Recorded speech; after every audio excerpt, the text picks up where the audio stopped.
What's up everybody, Unrested here, and I am back a little bit late with an Osoroshii Saturday. It may still be Saturday in the States though, I don't know, but by the time I upload this I bet you it's Sunday. Happy 4th of July, America. Congratulations on your umpteenth birthday. Let's just get right into it. I'm going to start out first with the story of sleep paralysis because pretty soon there's this documentary coming out. It may already be out in the States, it's not out here in Japan. It's called The Nightmare. And from what I'm hearing, there is rave reviews about how scary this documentary is about sleep paralysis and just all the nightmarish stuff that goes along with it. So here's my own personal nightmare story of my own sleep paralysis. I'm laying in bed. It's around 3 a.m. in Japan. I never had sleep paralysis ever in America. I never had it again since this one incident. I've only had one incident of sleep paralysis my entire life. This is the incident, and I'm laying there and I realize I want to get up. I don't know exactly why I want to get up, but I'm starting to wake up. I'm starting to realize that I am in bed and sleeping, and for some reason I want to get up. And as I'm starting to get up, I realize I can only move about up to my neck. And I can kind of cock my head up a little bit to look at the end of my feet, and I realize, I'm like, man, I can't move anything else. This is weird, dude. I'm like, what's stopping me? I need to be able to look around. So like I said, I can only move up to my head. Below my neck I can't move, so I'm able to kind of at least jerk my head up to look down at my feet, and I see probably like an 8-year-old girl, snowy white skin, absolutely porcelain white, sitting at the edge of my feet, and she's just kind of sitting there on top of my legs, kind of like squatting there. And she's dressed in like this old Victorian dress. It's immaculately white as well, and she's almost glowing. So at first, my first initial feeling is not one of like fear. I'm kind of just like, oh, who's this little girl in my bed? This is creepy. What are you doing here? But I'm not freaked out over them. I'm just kind of like, oh man, she's like just playing around or something. As of right now, I'm still kind of in a dream state, so I'm pretty accepting of this weird situation, as you know you usually tend to be. So I'm just like, all right, I'll just tell her to get off, and I guess she's just playing some kind of game. I'm not down with this, and I want to be able to get up from bed. So I'm like, hey, can you get off? Can you just, you're on my legs, and I can't move off my bed because of that. And she starts to smile. A grin starts to go across her face, and I realize, oh, she's just being like coy. She's just kind of playing a game with me. This is fun for her. So I'm like a little more aggressive. I'm like, hey, come on, seriously, you need to get off my legs. I want to be able to get out of bed. And the grin just like stretches. It stretches to this like inhuman sized grin. And I'm just like, whoa, what the fuck? So I'm like, all right, I'll try to get a closer look. So I arch my head as far forward as I can to be able to look down at my feet. And suddenly my eyes are able to almost like focus in like a camera lens could focus in. I don't know how this is possible. I don't question it because, again, like I said, I'm still half in a dream state. And as I'm slowly getting closer and closer, focusing in with my eyes, I start to realize imperfections in her white skin. There's like cracks, and then there's like a veiny network of webby veins through her entire face and body. And even the translucent dress that she's wearing, I can see a network of veins through that, and they're just arcing throughout her entire body and webbing all through her body. And there's like bumps and deformities and warts, and her teeth are all red and cracked, and the grin's just continuing to stretch this whole time. And I realize she's the size of a little girl, but definitely not a little girl. She's actually just some kind of like white little creature with white skin and long black hair, and these networks of veins just flowing throughout her body, making her look horrifically like some sort of subcutaneous skin monster.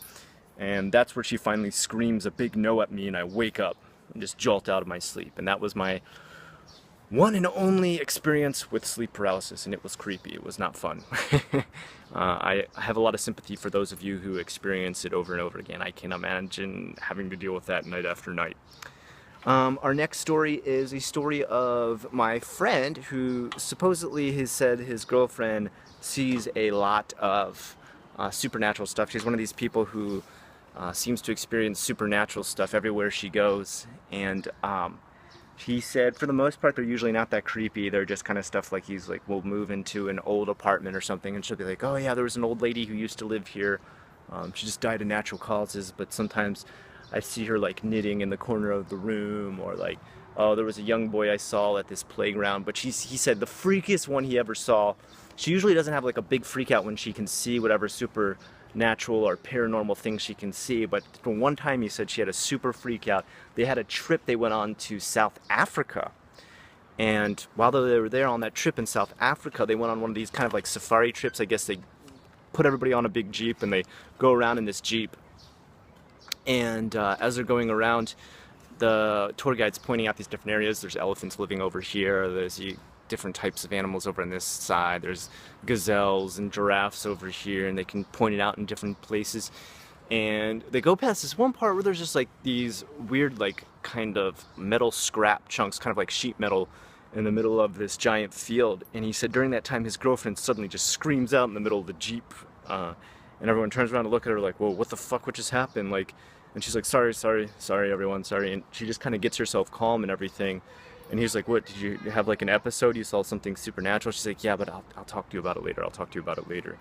And so they finished the tour and everything. He's like, so what did you see and stuff? She's like, well, I didn't want to like suddenly say it to anybody, but it got really freaky because I saw all these people walking around there, the area with the scrap metal, and they were all like riddled with wounds and everything, and like eaten up by bugs and everything. And she was like, I've never seen anything like that. I don't know what could have happened out there, that you would have these people out there eaten up by bugs and full of wounds and everything, because all it was just like a really small piece of sheet metal.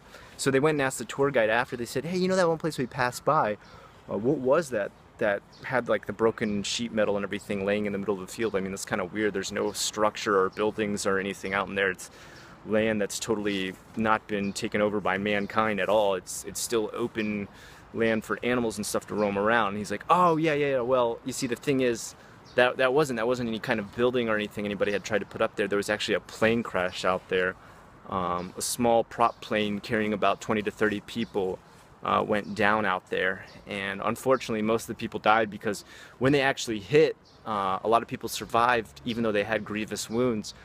But he said there was a huge amount of wildlife attracted to the blood oozing from those wounds, and they were literally eaten alive by a lot of like the bugs and stuff that lived out there in the middle of the field and everything, in the middle of the grasslands and stuff. I guess there can be some pretty vicious bugs out in the middle of South Africa. I don't really know a lot about the horticulture or the etymological culture as well. That's bugs and plant life. I don't really know a lot about that in that area, but apparently there's a lot of stuff that can pretty much feed on open wounds in animals and stuff, and they'll do it to humans too if they're out there with open wounds.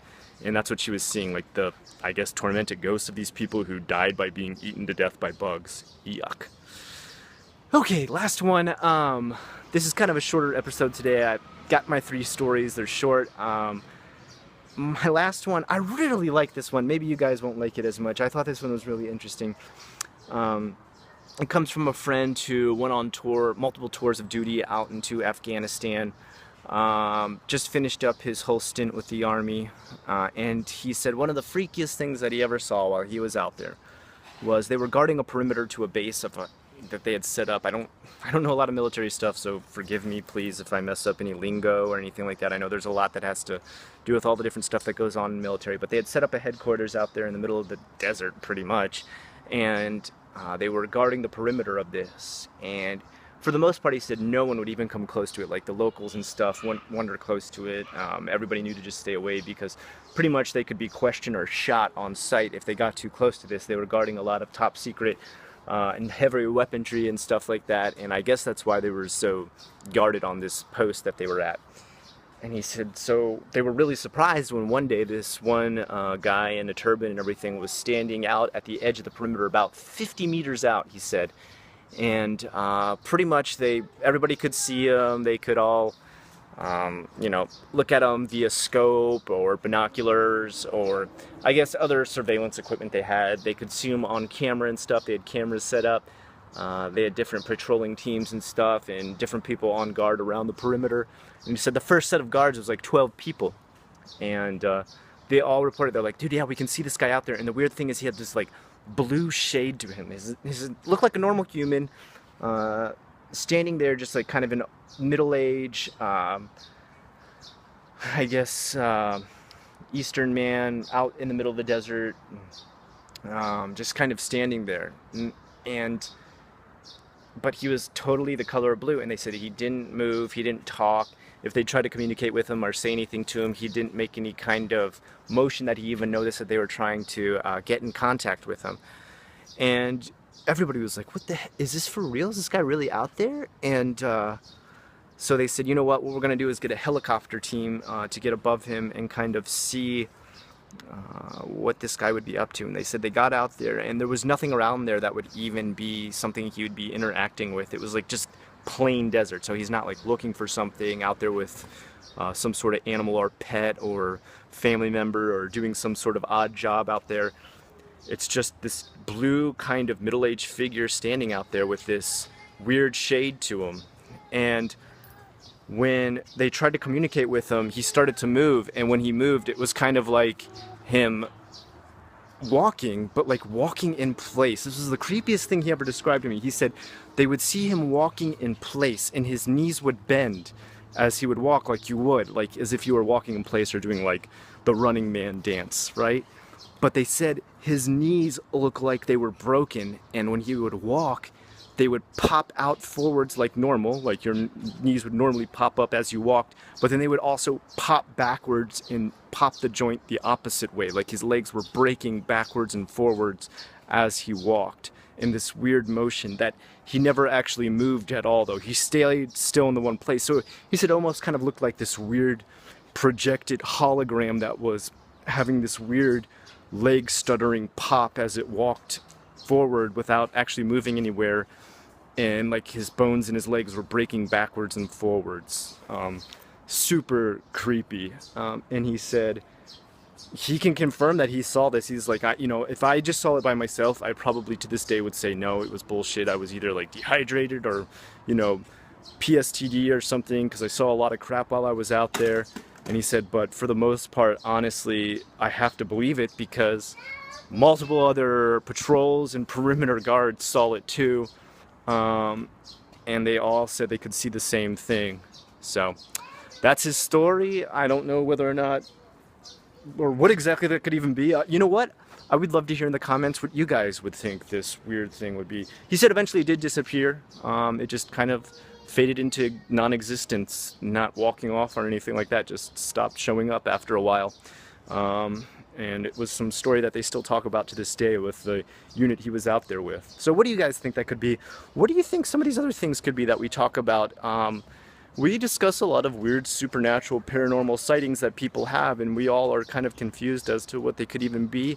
I myself am always skeptical with everything I ever tell you about, even the stories where I'm like, I totally believe my friends, but I just don't know what to think. I don't suddenly come to the conclusion like, ghosts are real, man.